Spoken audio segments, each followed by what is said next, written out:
The materials and cut list are listed in the description below. For this project, I used some plain white wood that can be found at any home improvement store for the entire project. If you choose to use white wood like I have, you must paint it or protect it in some way.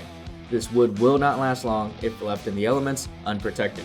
You can also use pressure-treated lumber, but keep in mind you'll have to deal with the ugly green tint or wait around 6 months for it to dry out before it can be painted. The steel ring isn't 100% necessary, but I think it adds a clean look to the table. This is actually a steel duct flange that has a 30 1/8 inch inner diameter, which I failed to acknowledge, but more on that later. If you choose not to use the steel ring, make sure the top of the table is well below the rim of the fire pit so you don't catch the table on fire. Cut the frame. My plan for this build was to create a square table measuring 4 feet by 4 feet with the height just around the level of the Breeo, knowing the solo stove would look fine at that height as well. I used mitered corners to give the table a clean appearance all around and avoid showing any ingrain on the frame. To do this, you want to be 100% certain your saw is set at a near perfect 45 degrees. I used this digital gauge I picked up off Amazon, which has a 0.1 degree tolerance on it. I also double checked it with an inexpensive speed square. I took a 2x6 and made the first cut as close to the edge as possible. Then, I made sure to flip the board over and measure 4 feet from the edge to make the next mark. This next mark is where the saw will enter on the next cut.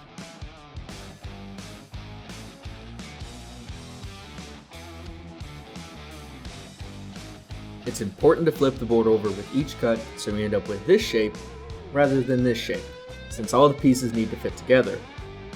Do this for both 2x6s and take your time making sure each cut is accurate.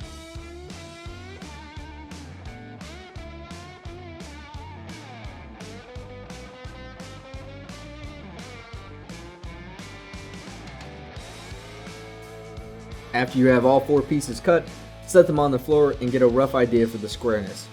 Measure corner to corner just to make sure they're within a few inches of the same measurement. You can verify they're equal later after screwing a few together. Build the inner support. Here is where I made my first mistake. For one, you don't need to try and prop the 2x4s up to screw them into the frame. You can let them rest on the floor while you're screwing them in and flip it over when you're done. And 2, you want to build the entire 2x frame first before connecting it to the 2x6 frame. As you'll see later on, I had to disconnect the first 2x4s from the frame so it could screw in the other supports.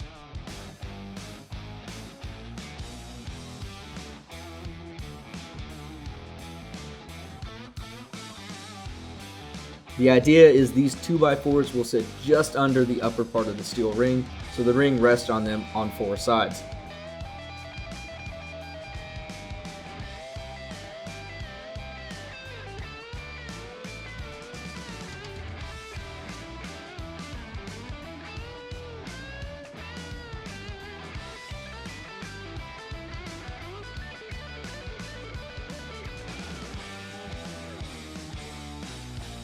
I screwed up and made it 30 inches exactly. That's where that additional 1/8 of an inch that I forgot about came back to bite me in the butt and made the fit way too tight. I had to take my jigsaw and chip away at some of the 2x4 to make it work. Regardless, make sure you drill a hole before inserting the screw or else you risk splitting the wood. Since I'm puttying over the holes and painting this, I wasn't too worried about placement as long as they were mostly centered and spaced apart. If you plan on puttying over them, make sure they are either countersunk or drilled far enough below the surface of the wood.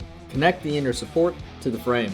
Same deal as before, 2 2.5 inch deck screws per stud. At this point, to avoid my mistake, you would probably be connecting the other sides of the frame.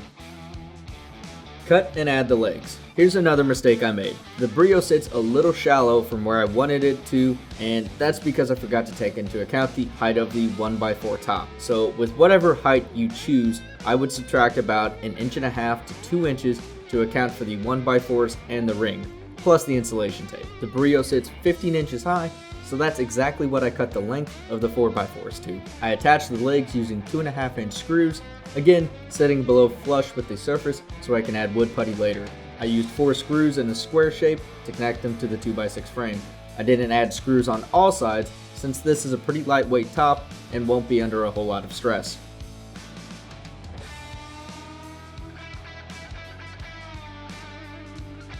Add the 1x4 top and trim. Next, we'll take the 1x4s and start attaching them to the frame to create our top. Imagine a line down the center of this 1x4.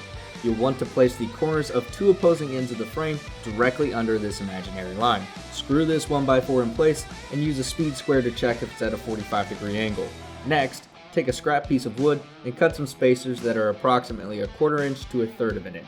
Place these spacers in between the first plank you screwed down and screw the next 1x4 in place. You can use whatever size spacers you want, but you will want to place some space between the planks to allow for movement. Since this will be outside, the wood will be prone to shifting around ever so slightly, and without space in between, it could create some unsightly gaps and the wood may warp.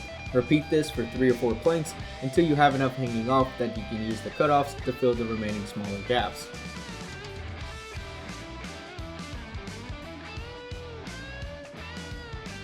Take your circular saw and adjust the depth of cut so it's slightly deeper than the 1x4 planks.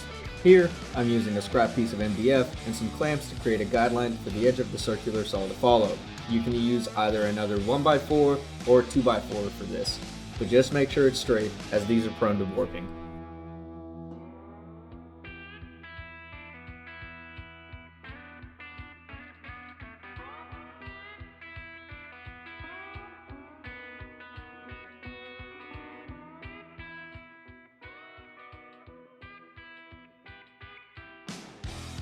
Now you can take the cutoffs and fill in the remaining gaps. The best part is that part of the 45 is already cut, so lining them up with the edge is easy. I place a screw in the 2x6 frame and 2x4 supports on both sides. Putty the holes.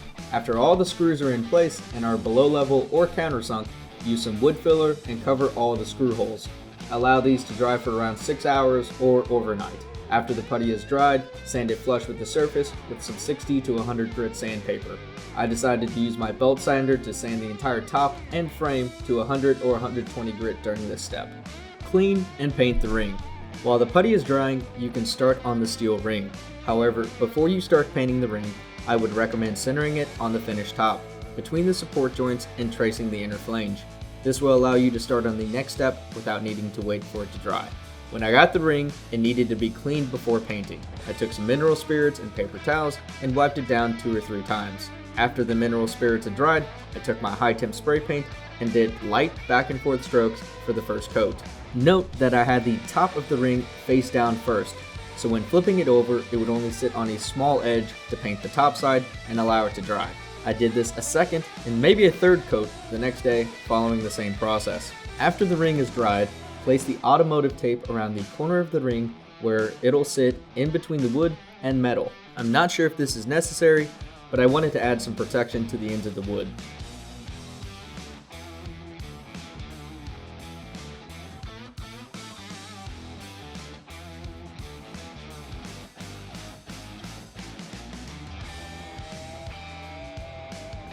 Cut out the center hole. While the ring is drying, you can go back to the table and start cutting out the center hole. You will need a jigsaw for this with a wood cutting blade. Start by drilling a hole that's at least large enough to fit your blade in. Depending on how far apart you space the surface, you may be able to fit the blade in between the gaps. Be conservative going around the first time. You'll probably want to go around once and then test the fit of the ring when it has the tape applied. You have room for error, but you want this to be a snug fit. I started to add a chamfer to the inside, which turned out to be a bad idea since I had to make several more adjustments. No one's going to see it anyway, so it was a waste of time. Paint. Painting is self-explanatory, although there are a few notes I wanted to mention. For one, start on the bottom and don't paint the bottom of the 4x4s until last. Start from the inside out and make sure you paint the underside. It can be tempting to skip this, but the wood will break down quickly when moisture gets near it. Leave part of the frame unpainted so you can easily flip the table over while it's still wet to paint the top.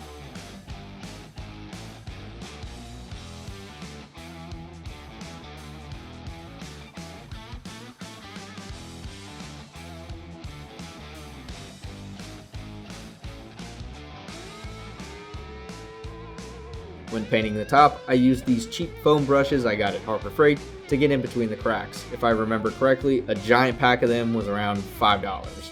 Double check to make sure all the nooks and crannies are covered. You really don't want any of the wood exposed. I allowed the first coat to dry overnight and then applied a second coat to the legs, frame, and tabletop. I propped the legs up on some small pieces of scrap wood to get as much of the bottom as possible, but you will want to flip it over to paint the remainder later. Wrap up. After the paint is dried after your last coat, place the ring back in and you're done. You'll probably want someone to help you move this so you don't mess up any of the paint on concrete or asphalt. I've included links in the description to all the materials, tools, and more I've used to produce this video. Thank you for watching today's video, and if you want to find out more about these smokeless fire pits from Solo Stove and Breeo, you can check out the top right hand corner of the screen for a comparison I did between the Yukon and Double Flame models. I also have some other review videos posted in the description.